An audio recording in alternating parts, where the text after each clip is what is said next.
चुनाव परिणाम जो हो, लड़ाई जारी रहेगी, शांति से नहीं बैठेंगे।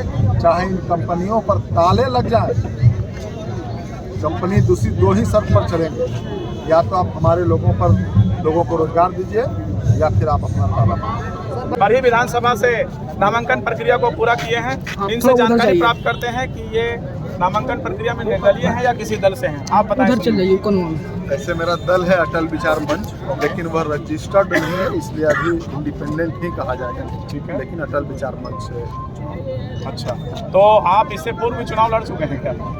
नहीं, विधानसभा का चुनाव नहीं लड़े। ये फर्स्ट टाइम। इससे पूर्व जनप्रतिनिधि में कोई जिला परिषद सदस्य रहे हैं 2010 से 2015 में, उसमें चुनाव जीता था, फिर वो सीट रिजर्व हो गई। तो बरही की जनता क्यों आपको चुने, आप कम शब्दों में बताएं। यदि आप बरही के मिजाज को जानते होंगे तो आपको पता होगा कि पिछले 30 वर्ष से मनोज कुमार यादव जी और अकेला यादव जी कांग्रेस पार्टी से नेतृत्व कर चुके हैं, और 30 वर्ष का विकास यदि देखना है तो आप थोड़ा समय 1-2 दिन का दीजिए, हम आपको दिखाएंगे। हजारीबाग जिले का सबसे बड़ा प्रखंड है चौपारण, 1.5 लाख से ज़्यादा आबादी। हमारे बच्चे डिग्री नहीं कर पा रहे हैं, पढ़ नहीं पा रहे हैं, कॉलेज नहीं है, वो लड़ाई है। हमारे यहाँ औद्योगिक इकाई रियाडा स्थापित हुई तो हम लोगों को लगा था कि रियाडा के माध्यम से हमारे लोगों को रोजगार मिलेगा, लेकिन हमारे लोगों को केवल इस कल कारखाने के धुआं मिलकर पर्यावरण प्रदूषित हो रहा है, लेकिन रोजगार बाहर के लोग आके कर रहे हैं। 23 तारीख के बाद जब परिणाम जो भी आएगा, यहाँ के युवाओं आप सीधा चुनाव में आकर के जीत करके सारी व्यवस्था को बदलना चाहते हैं, या इससे पूर्व भी आपने कुछ जमीन पे काम किया है? कुछ एक दो काम गिनाइए। इससे पहले मैं 2 बार आमरण अनशन पर बैठा हूँ। किस मुद्दे को लेकर? जन आंदोलन है, जन मुद्दों को लेकर। एक सवाल मेरा रहेगा, जिस बरही विधानसभा से आप निर्दलीय का टिकट लिए हैं, वही जो है बीजेपी ने आपको सबसे पहले चेहरा दिया, उसके बाद जो है आप फिर निर्दलीय से आगे जो अटल बिहार मंच, इस पर क्या कहिएगा? देखिए, भारतीय जनता पार्टी के हम कार्यकर्ता रहे हैं। लगभग 24 वर्ष मैंने लगातार पार्टी को समय दिया। अभी पार्टी का जो टिकट का बंटवारा हुआ, मैं किसी नेता के ऊपर उंगली नहीं उठाना चाहता, चूंकि उस दल से मैं रहा हूँ, लेकिन पार्टी ने जब टिकट का बंटवारा किया तो आप देखेंगे कि किसी की पत्नी को टिकट दिया गया, किसी के बहू को टिकट दिया गया, किसी के भाई को टिकट दिया गया, किसी का बेटा को टिकट दिया गया। तो आखिर में साधारण कार्यकर्ता, जो मेरे जैसा कार्यकर्ता, वो क्या करेगा? इससे स्पष्ट है कि सुनील जी भारतीय जनता पार्टी में पहले थे और टिकट बंटवारे में कहीं ना कहीं कुछ कमी हुई है, जिसके विरोध में ये निर्दलीय प्रत्याशी के रूप में आज बरही विधानसभा से नॉमिनेशन कर चुके हैं।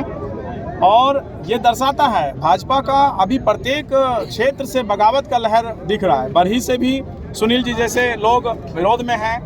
आपका बरकट्ठा से 2 उनके पूर्व के बड़े नेता सुरेंद्र प्रसाद मोदी और कुमकुम देवी विरोध में हैं, और इस तरह से देखने को मिल रहा है कि काफ़ी जो राष्ट्रीय पार्टी, जो स्थापित पार्टियां हैं, जो नेशनल पार्टियां हैं, उनके विरोध में स्वर गूंज रही है। एक तरफ भाजपा से लोग उधर जा रहे हैं और एक तरफ महागठबंधन से लोग इधर आ रहे हैं, और बीच में अब चूंकि लोकतंत्र का हमको सही मार्ग जो इन सभी को नजर आ रहा है वो निर्दलीय के रूप में, चूंकि इंडिपेंडेंट हैं और चुनाव लड़ने का अधिकार प्रत्येक व्यक्ति को है, तो वो आजमाइश कर रहे हैं। आगे देखते हैं कि क्या रिपोर्टिंग रहेगी, क्या स्थिति रहेगी। पुनः आप सभी के बीच में उपस्थित रहूंगा। बहुत बहुत धन्यवाद। सर, एक सवाल, बरही विधानसभा में जो है बहुत ज़्यादा संभावनाएं हैं, जैसे यहाँ पे डैम से जो है चौपारण प्रखंड पूरा बरही जो है पूरा घिरा हुआ है बरही विधानसभा, लेकिन अगर 24 साल का इतिहास में देखा जाए तो ना पटवन की सुविधा है, ना फिर यहाँ पर जैसे रियाडा की कंपनियाँ, उसके लिए कोई बुलंद आवाज़ नहीं उठा रहा है, सब कमीशन बेसिक पर काम हो रहा है। इस पर क्या करना चाहिए? भाई साहब, आप जो मुद्दे बोल रहे हैं वही मुद्दे पिछले 6 महीने से लगातार मैं उठा रहा हूँ, और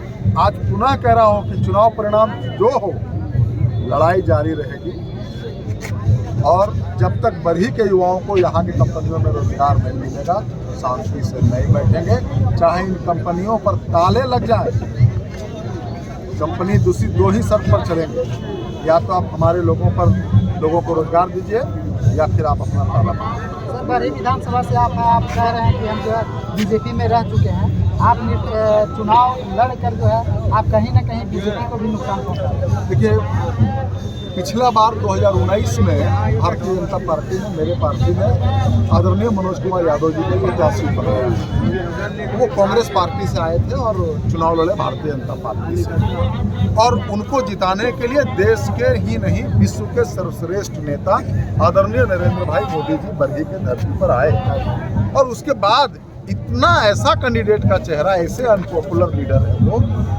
कि मोदी जी के आने के बाद भी वो नहीं जीत पाए और पार्टी फिर वही चेहरा पर दांव लगा रही है। तो आखिर में हम लोगों के चेहरा में क्या बुराई है? केवल यही ना कि हम जनसाधारण कार्यकर्ता है और साधारण परिवार से आते हैं। सर, माटी का जो गूंज एक नया चल रहा है झारखंड में, क्या वही देखने को बरही विधानसभा में मिल रहा है? 23 तारीख को परिणाम चौंकाने वाला होगा। मेरा पार्टी, घर का माटी, मिलकर लड़ेंगे, मिलकर जीतेंगे। साहू जी, एक आखिरी सवाल है आपसे। जब टिकट का जिस दिन बंटवारा हो रहा था, मिलने की संभावना था, पूरा बरही विधानसभा का जनता जो है अंदर से एकदम सबका जो बीपी है वो कहीं ना कहीं बढ़ घट रहा था कि हमारे पूर्व विधायक को मिलेगा, सुनील साहू जी को मिलेगा।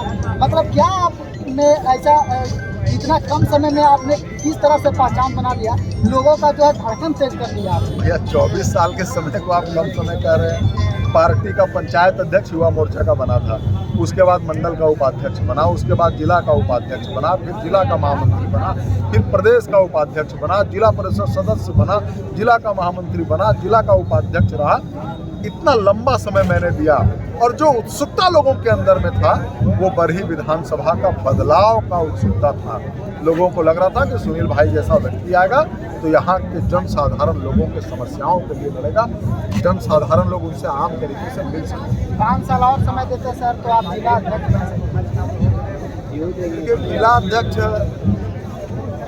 बन सकते थे और प्रदेश में भी बन सकते थे, लेकिन मेरी प्राथमिकता शुरू से बरही रही। बरही के जनता, क्या कहिएगा सर आपकी बरही विधानसभा के लोगों को? बरही विधानसभा के लोगों का मूड मिजाज मन जो है वो बदलाव का है। पार्टी कहीं ना कहीं आंखने में चुप कर गई, बदलाव होगा और 23 तारीख को निर्दलीय प्रत्याशी सुनील साहू की जीत होगी। ये मैं नहीं कर रहा हूँ, यह बरही विधानसभा की जनता कर रही है। और जो जन समर्थन, आप विश्वास नहीं कर सकते हैं भाई, मैं भी आश्चर्यचकित हूँ। मैं घर से निकला था 2-3 गाड़ियों से, और जो जिस तरह से लोग जुड़ते गए, बरही आते आते हजारों लोग हो गए। ये जो जन समर्थन है, दूसरे दल के भी लोग आएंगे। बगैर पैसा, बगैर व्यवस्था का कोई एक आदमी नहीं ला सकता है। और आज हजारों लोग यदि सुनील साहू के साथ आए, बिना पैसा से आए, अपने व्यवस्था से आए, इसका मतलब है कि सबके मन में है कि बदलाव जरूरी है। बदलाव। सर, आखिरी सवाल आपका, जो बरही विधानसभा में नाम गूंज रहा है, कुर्सी की पेटी बांध लो, भौकाल जो है आने वाले हैं, मतलब कि सुनील साहू जी आने वाले हैं। एक शब्द जो है आप अपने डायलॉग के साथ जो है कंप्लीट कीजिए।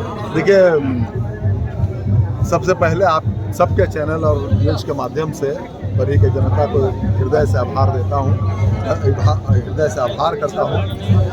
ऐसे लोग जिन्हें मैं जानता नहीं हूँ, ऐसे लोग फेसबुक में लिख रहे हैं कि सुनील भैया को हम समर्थन करेंगे, सुनील साहू को सपोर्ट करेंगे।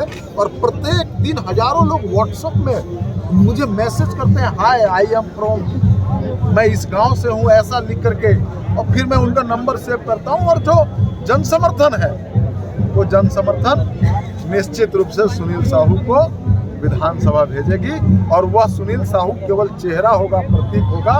विधानसभा बरही की जनता जाएगी, वहाँ बरही की आवाज़